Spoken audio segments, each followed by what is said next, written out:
আসসালামু আলাইকুম। কেমন আছেন সবাই? আমি আছি পঞ্চগড় জেলার মহানন্দা নদীর তীরে। এই নদী থেকে পাথর উত্তোলন করা হয়। তো এই নদীটা ভারত এবং বাংলাদেশের বুক চিরে প্রভাবিত হয়েছে। যেখান থেকে পাথর উত্তোলন করে ভারত এবং বাংলাদেশের অনেক মানুষের জীবিকা নির্বাহ চলে।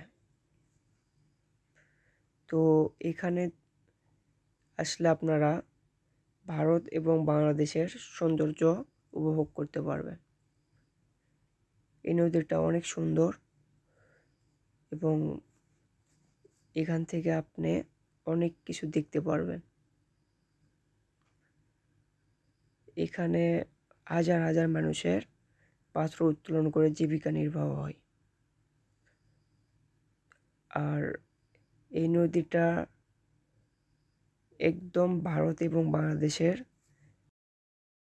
সীমান্ত ঘেঁষে প্রভাবিত হয়েছে, যেটা নদীর সৌন্দর্য আরও বৃদ্ধি করে।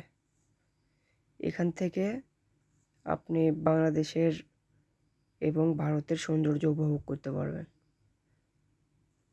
তো চাইলে আপনারা ঘুরতে পারেন পঞ্চগড়ের মহানন্দা নদীতে।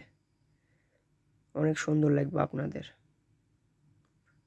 এখানে এই নদীর প্রত্যেকটা বালুকণা যেন এক একটা জীবন্ত পাথর। ধন্যবাদ সবাইকে।